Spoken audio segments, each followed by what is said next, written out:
Hi, and welcome to That Board Game Show podcast. I am Sonja Wood, and again, I have in the studio with me my son, James. Hello. There he is. And we're going to chat to you about games. That's what we do here on That Board Game Show podcast. Let's talk about games, because games is the thing we like to talk about. It's literally in the name of the show. Yeah. Yeah, it's funny. But what I wanted to chat about today, Jamie, I don't know what your feelings about this are, but recently, in fact, very recently, just this past weekend, we played a game that we've played all the way through all the campaigns. The game I talk of is Mechs versus Minions. We've chatted about this in a previous podcast. But this weekend... previous podcasts, I think. Yeah. It's come up a few times. It has. And, the story of how we got it, that was something else. But we discovered this, some family members that really were quite keen to play Mechs versus Minions. So we played it with them, and then they wanted to play it again and again. And so they were with us this weekend, and we played Mechs versus Minions. And the thing that I experienced from it is, although we've played all the way through this cooperative game, we've played all the campaigns, we've got to the end. Some of the missions we had to do more than once because we didn't succeed first time around. And we were playing it with only the two of us, so that made it slightly harder, I think. You think so? Well, that's my experience. It's more geared towards a full 4-player count. Okay. Does it go more than 4? No, it's because it's got those 4 little mechs. 4, yeah. Yeah. So we've played there's 10 missions in the game, and so we've played all 10 missions in the open the envelopes and unlock stuff as you go mode, but now we can pretty much infinitely replay. Well, that's what I found interesting about my experience here with Mechs versus Minions this last weekend, was a couple of things. The one is how nice it is to experience a game that you know quite well by now, playing just 2 of us, and then playing it with other people that are so thoroughly enjoying it. It completely altered the experience of the game because first off, we knew that mission. There weren't any surprises. But secondly, you would think, oh, well, that's going to maybe fall flat a bit because, there's nothing exciting happening. But that's not at all how I experienced it. I experienced it then. It was really, really fun playing a game you know well with new people. I think also Mechs vs. Minions leads itself particularly well to that repeated play, because I think basically the core gameplay is really solid.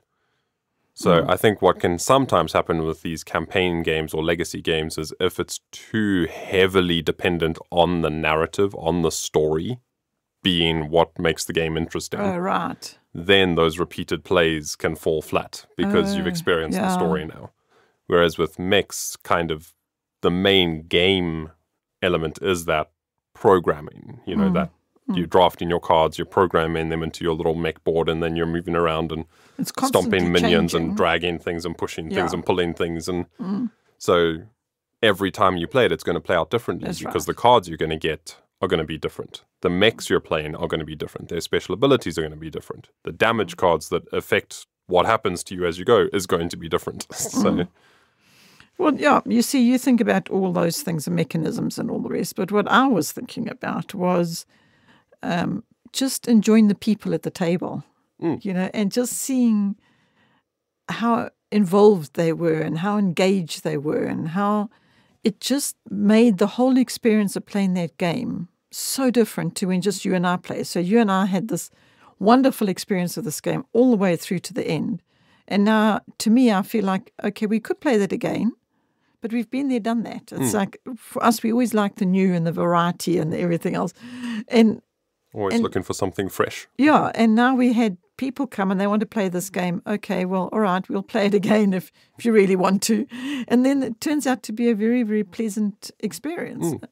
And that is what we are discovering more and more in this hobby, isn't it? How much we enjoy the experience of experiencing a game with other people. Yeah. And also experiencing the same game in different environments with different player counts, with different people, and diving deeper into certain games. I think there very much is a tendency, especially at the moment, to always be needing to have the newest, latest, hottest game that's just come off, I mean, just Come out of Essen. come out of Essen. It's the beginning of November now, and everyone's just recovering from Essen and the 1,000+ new games that came out there.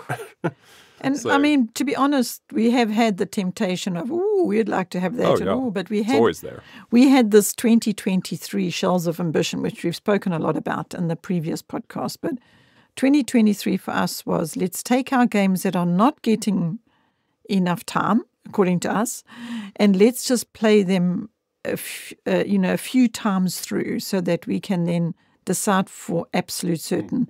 This is a game we've now played it 5 times or whatever, and it's not a game we're going to want to keep playing. But you can have some people arrive and they go, they like the look of that game. And it's one of those games that we've decided, okay, we've played it 5 times. This was a good game, but we'd rather give more time to these others over here. And now that one is still sitting on the shelf. Friends come along, family comes along, and they're interested in that. And we know that it hasn't been one that's made it to the Shelves of Ambition shelf that has passed all the tests. But we play it because they want to, and look at that. It's a whole new experience, enjoyable experience. Yeah. So that's what I've enjoyed about 2023 is just the experience beyond our own personal immediate experience. Yeah, it's been very good.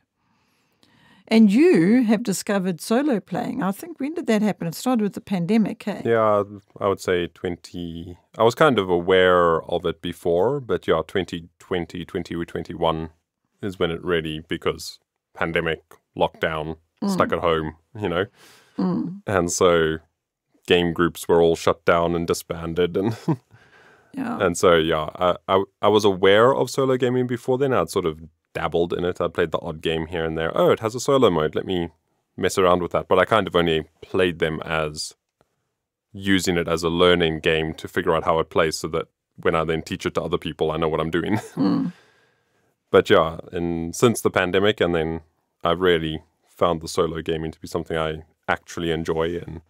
And you've been doing even videos. Seek out, you've been all my videos so far to date. I started filming myself during the pandemic because of the pandemic. Because I didn't have other people to put in front of the camera because there wasn't anyone else to put in front of the camera. And a note on that, you weren't actually, if you could have continued to have people in front of the camera, you wouldn't have sat in that seat. You weren't actually keen to be the presenter. And then, thank you, pandemic. It's like, I want to carry on making these videos for people to watch videos on how to play these games, but there's nobody to present it anymore because they're in lockdown, so I will just. And you did just, and they've all been about solo games, hey? You've done quite a few now. For a couple of years, you've been doing solo videos. Seems to have become the main thing on the channel these days. I still try to get other people in front of the camera from time to time, but... So what solo games have you been playing recently? I think I saw you playing Tiny Epic Quest. How was that? So I've been... All the Tiny Epic games that we've got have got solo modes, so I've been dabbling with all of those. Most recently, playing Tiny Epic Quest, which plays out very similar, the solo game, to the multiplayer game, so it kind of makes me think that it's very much a multiplayer solitaire. Because the solo game is virtually identical. There's a couple minor tweaks to how you draft the move cards and things. If we haven't spoken about it before, Tiny Epic Quest is basically a quest adventuring kind of game. So if you think, your typical dungeon crawly type game, it's not that. So it's more of a zoomed out thing. So you're running around, you've got 3 hero meeples or item meeples, which are the little Gamelin Games meeples that have little pigs in their hands so you can put little items in them. Oh, they're so adorable. And so each player has 3 of those, and you've got like a starting castle, and then you've got this map which is made up of these large cards, sort of the size of 2 standard playing cards side by side. And they make up the map. You configure them so you get a random map every time you play. And you've got these quest cards that are dealt out and keep refreshing as the game goes. And so your quest is you've got to go down to the temple to find the treasure, or you've got to go and fight off the goblins over here, or you've got to move, from this side of the map to that side of the map and have your little hero meeples in a specific configuration, or all of these things. So if you're playing it multiplayer, everyone's just doing that at the same time together. And you're basically racing for these different quests. Whereas the solo game, you're really just racing time, and it's got a target score win-lose mechanism. So at the start of the game, you've got these different scoring tiers, and you can decide if you're going to play an easy game, you need to score 40 points, or a hard game, you need to score 50 points, or whatever the case may be.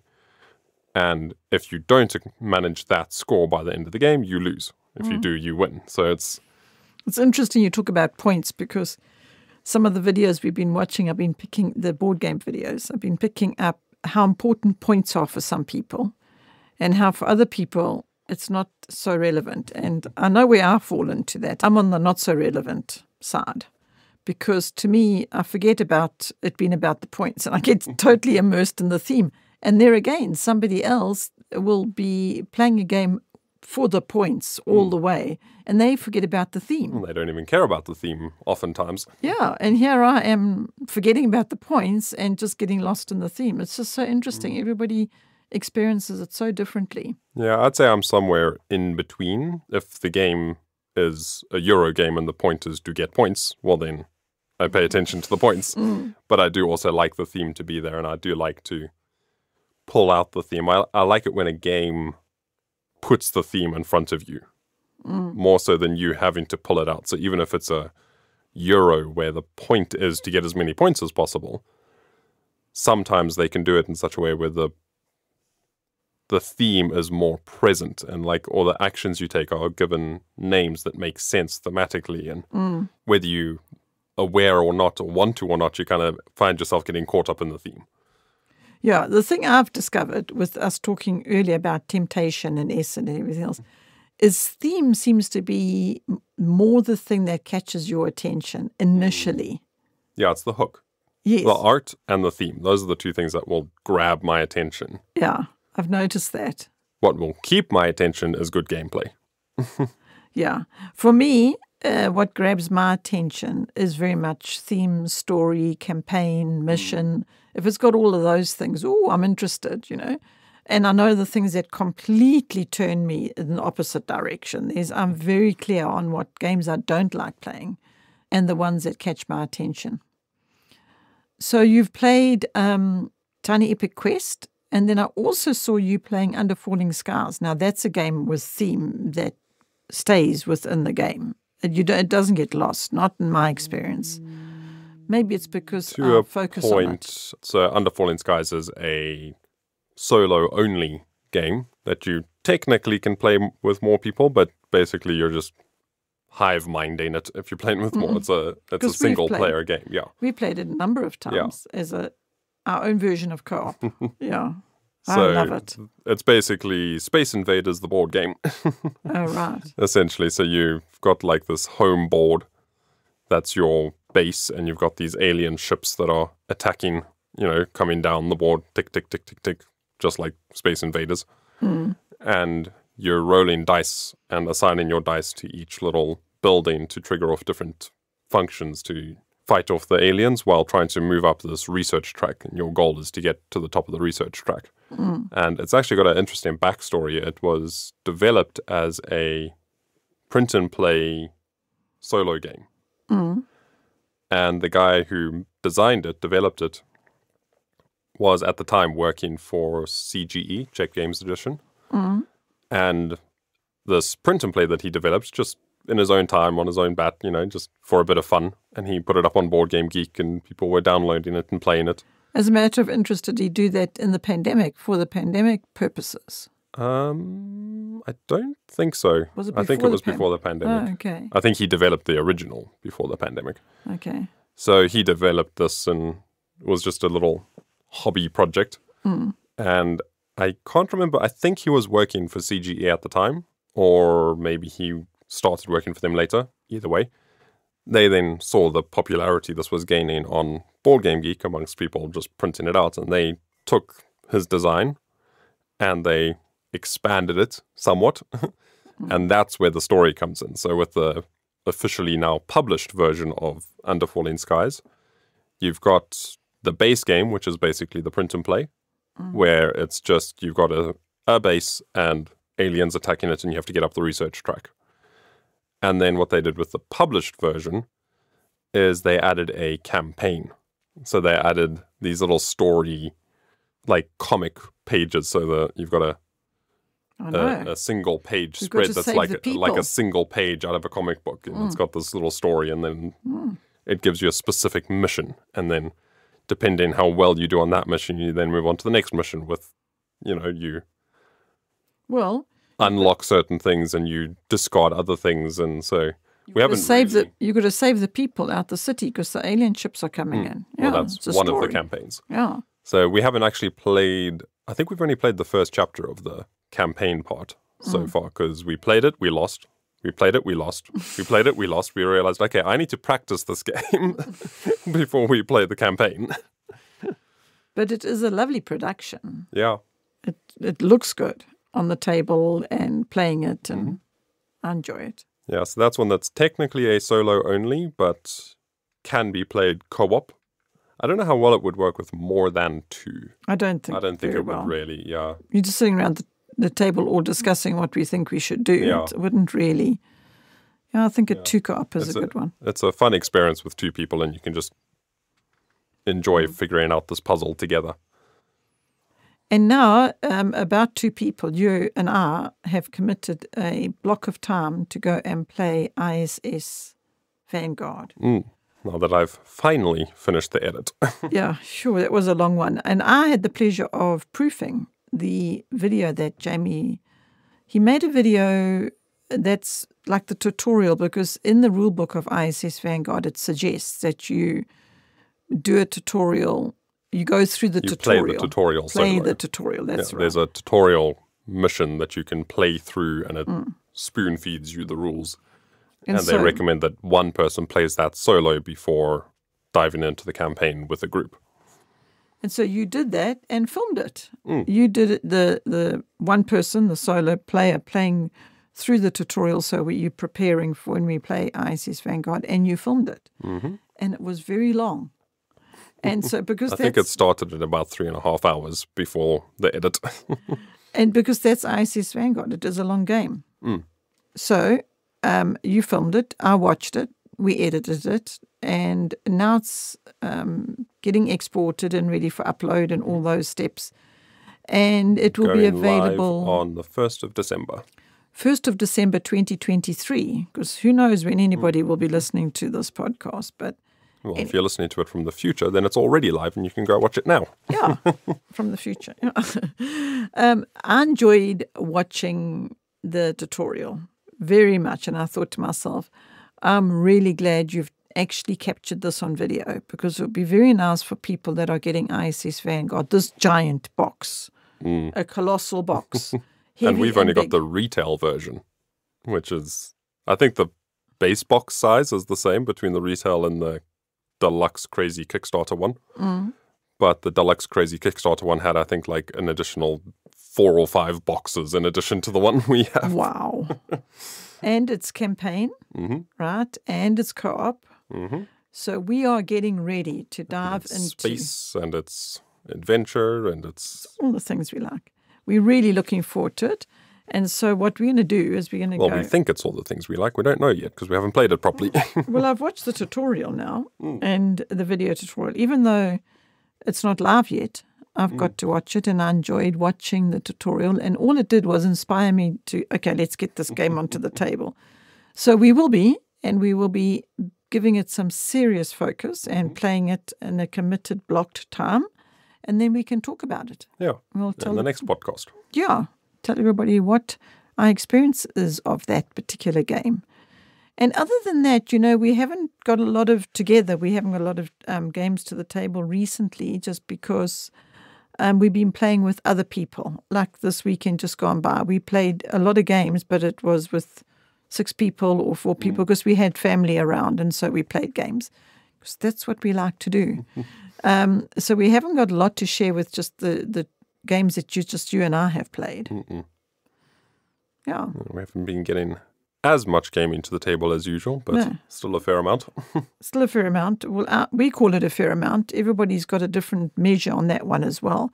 Last podcast, remember we were talking about the different weight games as in difficulty, easy and difficult and something in between.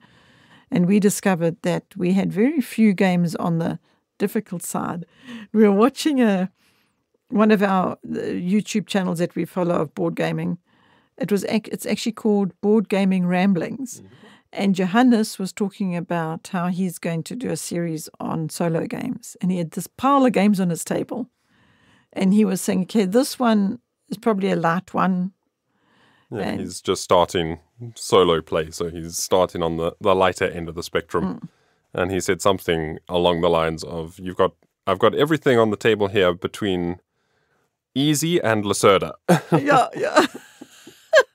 We found that so interesting because basically it wasn't heavy, it was Lacerda. So Lacerda has just become synonymous with heavy. yeah, that was funny. So we're going to be heading into Lacerda territory. We don't have any at this stage yet. That's the plan, to develop up towards that. And Slowly building our way up to Lacerda. we discovered our heaviest game was First Martians. First Martians, that's right. And that's the heaviest measure game we've got according to BGG. But as we've discussed, it's heavy. And then I think Vanguard is up there, but it doesn't feel as heavy, at least in my experience so far, because of the campaign nature of it. So. Right.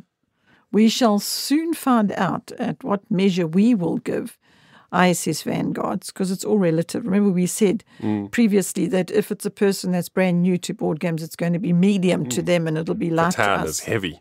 Yeah. So I am really looking forward to this ISS Vanguard. And if we really enjoy it, our experience is good, well, then we can step it up a notch. Because why not? That's what we do. We like to play board games, and the more we can, the better it gets. And I normally, as we're finishing a podcast, I normally say I'm off to put the kettle on. But this podcast, Jamie brought some tea into the booth. So we've been sipping away on some nice hot rooibos. We did our hot beverage backwards this time. Yeah, we did. So I'm not off to make tea, but I can say goodbye to everybody and thank you for listening. And bye for now. And I shall say thank you ever so much for listening. And if you enjoyed the show, please consider heading over to our YouTube channel, subscribing and clicking that little bell so that you can be notified when our ISS Vanguard video goes live and any other videos that may be of interest to you. And if you'd like to support the show further than that, we do have a Patreon page where you can head over and see behind the scenes content and throw a couple dollars our way to keep the show on the road. And with that, I shall say thank you ever so much for listening, and I hope you enjoyed the show.